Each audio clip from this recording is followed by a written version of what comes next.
नमस्कार दोस्तों, बेबाक भाषा में आपका स्वागत है। आज अपनी इस खास पेशकश में हम चर्चा करने जा रहे हैं कि किस तरह से न्यूज़ क्लिक के प्रबीर पुरकायस्थ और तमाम असली पत्रकारों को दिल्ली हाई कोर्ट ने राहत दी है। दिल्ली हाई कोर्ट, उनकी जज ने सीधे सीधे कहा कि न्यूज़ क्लिक के खिलाफ जो पूरा मामला बनाया ईडी ने, दरअसल वह फर्जी ग्राउंड पर था और यह कहते हुए जो एफआईआर है उस एफआईआर को ही ख़त्म कर दिया और साथ ही साथ यह भी टिप्पणी की कि दरअसल इसमें घोर रूप से कानूनी प्रक्रिया का दुरुपयोग किया गया, स्वतंत्र और निष्पक्ष पत्रकारिता का गला घोटने के लिए। यह शब्द मेरे नहीं हैं, यह शब्द हैं जज लीना बंसल कृष्णा के, और उन्होंने यह जो पूरी की पूरी तस्वीर पेश की उससे एक बार फिर डिबेट बड़े पैमाने पर आ गई है। लेकिन यहाँ चर्चा न्यूज़ क्लिक का है और आज मैं और मुकुल सरल, हम दोनों जो न्यूज़ क्लिक से जुड़े हुए थे और जुड़े हुए हैं, इस पर चर्चा करने जा रहे हैं कि दरअसल कैसे यह जो गाज है जिसने इतना लंबा समय लिया, 2023 से 2026 में यह फैसला आया है, इससे राहत मिली है या अभी जो पूरी प्रक्रिया है वही सज़ा के लिए काफ़ी है। क्योंकि याद रहे, यहाँ पर इसका सिलसिला एक जुड़ता है 3 अक्टूबर 2023 को, जो देश की राजधानी दिल्ली सहित देश भर में 80 से अधिक पत्रकारों पर छापामारी हुई थी मोदी शाह के इशारे पर। और उसके बाद और उसके पहले पूरा की पूरी न्यूज़ क्लिक की टीम, सबको क्या क्या नहीं कहा गया था, इस पर आज जख्म दोबारा से हरे हैं। हालांकि फैसला 29 मई को आया, लेकिन पब्लिक डोमेन में यह अभी खुलकर आया। मुकुल, तो फैसले से राहत है, फैसले को लोग कह रहे हैं कि फाइनली जीत हुई है, किला फतह हुआ है। हाँ, देखिए, फैसला देर से आया लेकिन खुशी है, अच्छा फैसला है, कुछ मरहम तो लगा है। जैसे आपने भी कहा कि ये हो जाता है अदालती कार्रवाई में और इस तरह की जो एजेंसीज करती हैं काम, कि उसमें प्रोसेस ही पनिशमेंट बन जाता है, प्रक्रिया ही सज़ा बन जाती है। तो वो सज़ा न्यूज़ क्लिक भोग रहा है, लगातार भोग रहा है, लेकिन फिर भी प्रबीर भी और हम सब जो उनसे जुड़े हैं वो भी मुस्कुराकर डटे हुए हैं। तो चल रहा है काम, प्रक्रिया चल रही है उधर पनिशमेंट चल रहा है और इधर काम चल रहा है। और इसमें मुकुल जो बहुत ख़ास बात है, एक तो हम पर्सनल अपने एक्सपीरियंस भी शेयर करेंगे, लेकिन जो सबसे ख़ास बात है कि 2026 में यह फैसला आया। 2023 से गिरफ्तारी, छापे, इसका दौर शुरू हुआ, लेकिन प्रक्रिया 2020 से है, जिस एफआईआर को उन्होंने क्वैश किया और कहा कि कोई आधार नहीं है। मतलब हम तो दिल से अंदर से जानते थे कि यह पूरा का पूरा डिज़ाइंड में बनाया गया, उत्पीड़न करने के लिए बनाई गई एफआईआर थी, जो ईडी का केस था, जो फेमा का केस था, जिसे चुटकियों में ऐसे जो उड़ाया है जज ने, कहा कि कोई आधार ही नहीं बनता। हाँ, उन्होंने कहा ग्रॉस एब्यूज ऑफ लॉ, यानी जो कानून का घोर उल्लंघन, जो दुरुपयोग हुआ है, वो उनके शब्द हैं ये। तो ये बहुत स्पष्ट शब्दों में उन्होंने उस मनमानी पर एक तरह से रोक लगाने की बात कही, टिप्पणी की। उस पर ईडी को गौर करना चाहिए, सरकार को गौर करना चाहिए। और मैं सब दर्शकों को बता दूं कि हम दोनों न्यूज़ क्लिक से जुड़े हैं, लेकिन अब भी जो हम बातचीत कर रहे हैं वो पर्सनल बिहाफ पर कर रहे हैं, व्यक्तिगत तौर पर। मुकुल सरल एक पत्रकार, भाषा सिंह एक पत्रकार, क्योंकि हम उसके अलावा लगातार मतलब एक आज़ाद पत्रकारिता के लिए काम करते रहे हैं। न्यूज़ क्लिक ने अपना ऑफिशियल स्टेटमेंट अपनी वेबसाइट पर जारी कर दिया है, जिसमें उसने बताया है कि उसके रुख को हाई कोर्ट ने सही साबित किया। जो पहले दिन से कह रहा था वही साबित हुआ अक्षरशः। इसमें थोड़ा सा और दर्शक भी समझ लें, जो रेड हुई 3 अक्टूबर 2023 को, वो यूएपीए के मामले में हुई जी, जिसमें प्रबीर पुरकायस्थ की गिरफ्तारी भी हुई। और ये मनी लॉन्ड्रिंग, ये ईडी, ये जो बनाया है, उसके अलावा फेमा, उसके अलावा बहुत केस है, इनकम टैक्स, सारी एजेंसी जो एक न्यूज़ एजेंसी न्यूज़ पोर्टल के खिलाफ तैनात हो गई थी। चाहे वो ईडी हुई, चाहे वो इनकम टैक्स हुआ, सीबीआई हुई, दिल्ली पुलिस हुई, स्पेशल सेल हुआ, सारी चीज़ें वो हुई।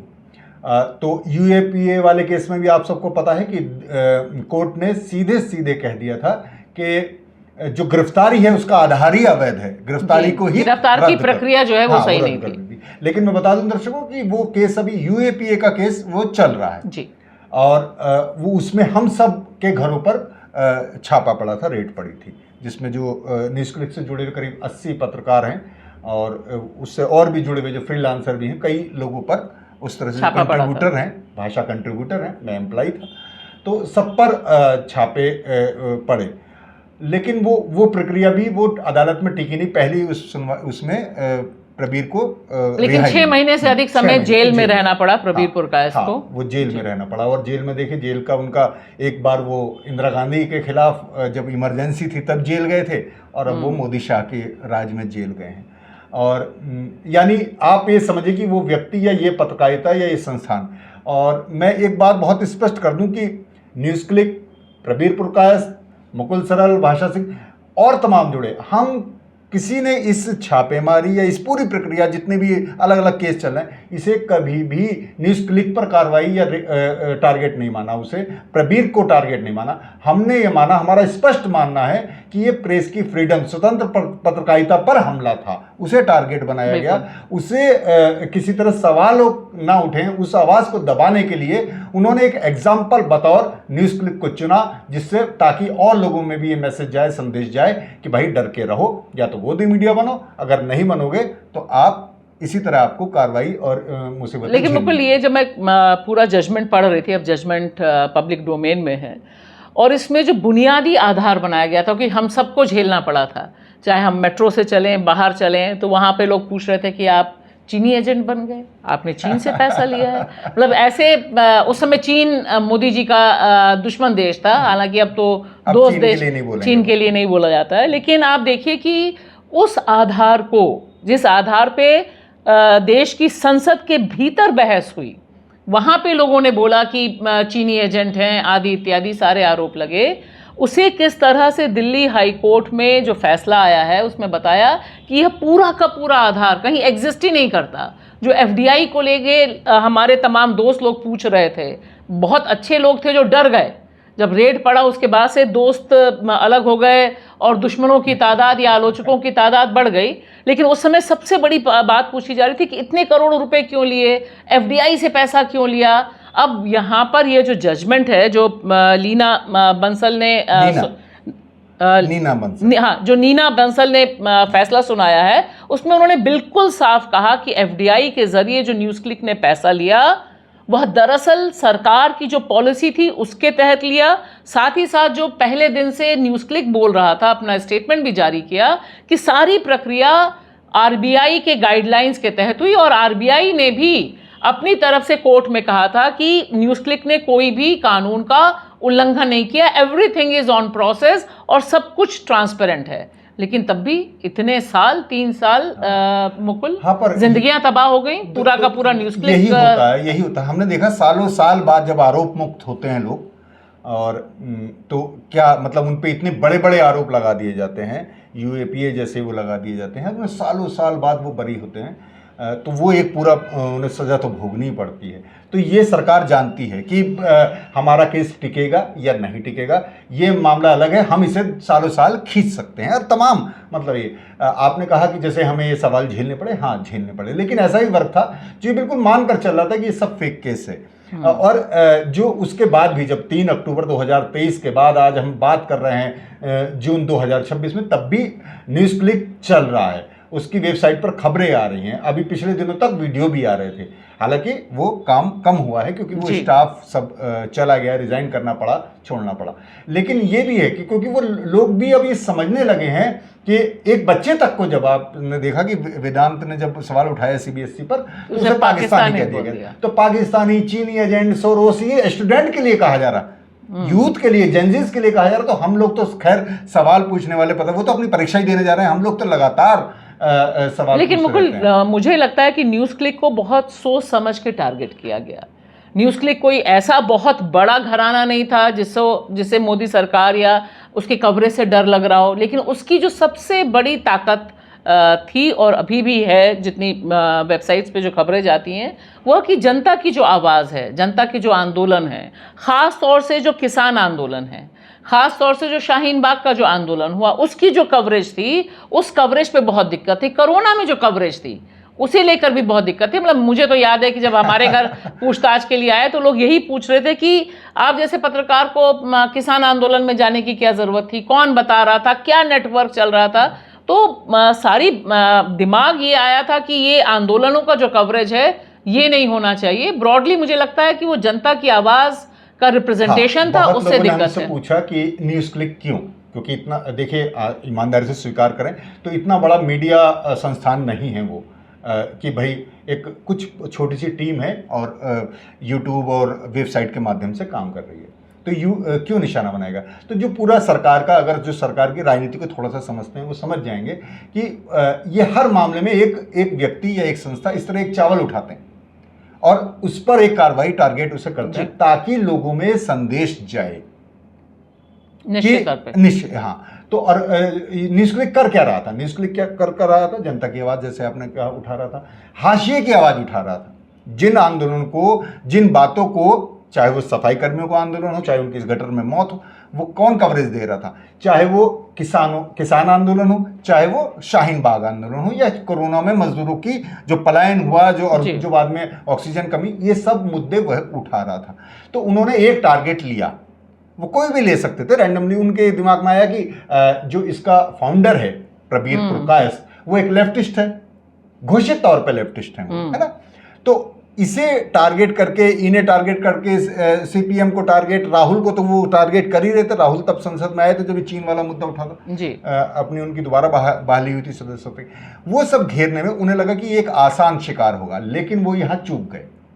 सारा फेयर काम प्रबीर या न्यूज़ क्लिक ने किया, तभी आज तक वो डटा हुआ भी है, खड़ा हुआ भी है, और सवाल पूछने में कोई, आपने अगर 3 अक्टूबर के बाद के वीडियो निकाल कर देख लीजिए कि एक भी दिन काम बंद हुआ या एक दिन सवाल में नरमी कोई आई हो। तो ये उन्होंने ये चुना कि भाई न्यूज़ क्लिक को हम इस तरह टारगेट करके, चाहे वो तमाम और हैं, चाहे भाई नाम लेकर बायर है, कार्रवाई है, तमाम तरह की संस्थाएं हैं, हम उन सबको संदेश दे देंगे कि भाई या तो दब के काम करो, गोदी मीडिया बनो, या तुम्हारा हाल ये होगा।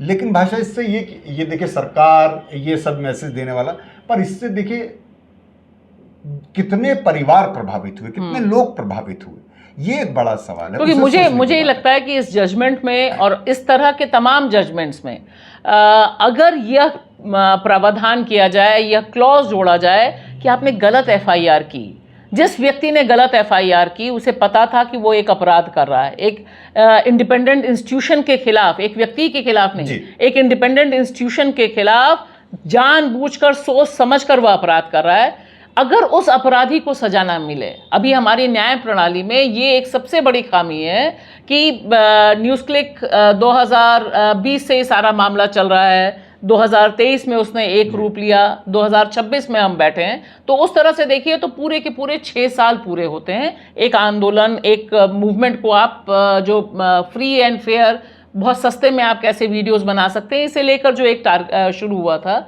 आपने उसको ज़मीन पर पहुंचा दिया। आपने उसके तमाम जो लोग हैं उनको बेरोज़गार कर दिया और एक डर फैला दिया कि ये लोग कहाँ से, तमाम ऐसे लोग जो बहुत लंबे समय से प्रबीर के साथ थे वो भी साथ छोड़ के चले गए। वो हमसे भी पूछते रहे कि अरे आप बिना पैसे के फ्री में काम क्यों कर रही हैं, अभी आपके ऊपर भी गाज आ सकती है। तो ऐसा नहीं है कि डर नहीं आया, डर आया, बड़े बड़े नाम न्यूज़ क्लिक से अपना डिस्टेंस बना लिया। सरकार की मंशा थी, पर वही है कि जो हमें पता है कि जो मैंने भी कहा, जैसे कि सच कहने में सर कटने का खतरा है, चुप रहने में दम घुटने का खतरा है। तो जब दोनों तरफ से मरना है तो फिर चुप क्यों रहा जाए, फिर डट के खड़ा हुआ जाए। तो जो आपने पनिशमेंट वाली बात कही, उसमें क्लॉज तो उसको है ही कि इस पर कोई कार्रवाई होनी चाहिए, पर उसकी वजह से जितने लोगों का नुकसान हुआ, न्यूज़ क्लिक एक संस्थान है, न्यूज़ क्लिक से लोग जुड़े हुए हैं, उसमें पत्रकार हैं, उसमें वीडियो कैमरामैन हैं, उसमें वीडियो एडिटर हैं, रिपोर्टर हैं, डेस्क पे लोग बैठे हैं, और भी सहयोगी हैं जो पूरे ऑफिस को संभालते हैं। तो उन तमाम लोगों की रोजी रोटी और पत्रकारिता पे आपने आघात किया। तो उसमें यही हो रहा है। आज भी आप देखें, डर की जो बात आप कह रहे थे, डर से बहुत लोग हुए, पर वही कि हम जैसे लोग क्यों डटे रहे, क्योंकि हमें कोई डर नहीं है कि सब कुछ साफ है तो देखिए, हम खाली ये उम्मीद कर सकते हैं इस प्रोग्राम के जरिए, क्योंकि अब कम से कम यह तय हो गया है कि जो एफआईआर की गई वह पूरी तरह से गलत थी और बदले की नीयत से की गई थी। जो पूरा का पूरा केस बनाया गया वह बदले की नीयत से बनाया गया और उसी एफआईआर के आधार पर ईडी ने सारा केस बिल्डअप किया, उसी आधार पर सारा का सारा जो बिल्डअप है यूएपीए वाला वो बिल्डअप है। तो ये खाली उम्मीद की जा सकती है कि अब आने वाले दिन में इसी तरह की खबर थोड़ा जल्दी मिल जाए तो अच्छा है। हाँ, मैं वही लास्ट में मैं भी यही कहूँगा कि अभी एक मोर्चा जीता है, अभी ये जंग नहीं जीती है दरअसल, क्योंकि आपको बता दें कि केस अभी ये मनी लॉन्ड्रिंग ईडी ये इसका सब खत्म हुआ है, इसकी एफआईआर हुई है। कल को हो सकता है भाई सरकार ये कहे कि ये लोग तो अभी चुप नहीं हो रहे, तो चलिए सुप्रीम कोर्ट चलते हैं। हाई कोर्ट से आया ना, हाँ। तो ईडी सुप्रीम कोर्ट भी जा सकती है, जैसे तमाम मामलों में आपने देखा है, तमाम राजनीतिक मामलों में भी देखा है, वहां जा सकती है। दूसरा फेमा का एक केस है जी, उसमें उनका वो है कि जो इनके सर्विसेज के पैसा इनके पास आता था उसकी कैटेगरी सही नहीं थी। अब कैटेगरी कैसे सही हो, आप ए लिखेंगे तो कहेंगे बी सही थी, आप बी कहेंगे। हालांकि इस बारे में जजमेंट बहुत क्लियर बोलता है कि फेमा के नियमों का कोई उल्लंघन नहीं हुआ है। मैं कह रहा हूं कि तमाम तरह की हाँ। चीजें अभी चल रही हैं, अभी यूएपीए वाला केस भी वो चल रहा है, लेकिन एक उम्मीद तो जंग लड़ाई तो जारी है, लेकिन अंततः मैं बताऊं कि वाकई सरकार अपने मकसद में लगभग कामयाब हुई है, क्योंकि बतौर एक पत्रकार मुकुल या भाषा हम अपना एक यूट्यूब प्लेटफॉर्म लेकर खड़े हुए आगे बढ़ रहे हैं, लेकिन एक न्यूज़ क्लिक को उसने उसकी कमर तो तोड़ी है, क्योंकि जब आपके पास आपके खाते फ्रीज हो जाएंगे या खुलेंगे तो पैसा नहीं होगा, फंड नहीं आएगा, तो भाई अपने एम्प्लॉय को कैसे कोई चलिए, लेकिन कम से कम मुझे लगता है कि क्लोजिंग नोट यही है कि किला फतह हुआ ना हो, मोर्चा फतह तो अभी न्यूज़ क्लिक ने किया। और जो आधार था, जो शुरू से हम सब लोग कह रहे थे कि यह बदले की कार्रवाई है, बदले की कार्रवाई के जरिए दुरुपयोग किया गया है कानूनों का, प्रावधानों का, तकरीबन वही शब्द, क्योंकि शब्दावली हाईकोर्ट की, दिल्ली हाईकोर्ट की बहुत स्ट्रांग है, तो इसका असर जरूर पड़ना चाहिए। कब पड़ेगा यह अलग बात है, लेकिन फिलहाल बेबाक भाषा की तरफ से हमें लगता है कि न्यूज़ क्लिक को ही राहत नहीं है। ये जो आज़ाद प्रेस है, फ्रीडम ऑफ प्रेस की जो लड़ाई चल रही है, उसमें एक मोर्चा फतह कर लिया गया है। बहुत बहुत शुक्रिया। शुक्रिया, धन्यवाद।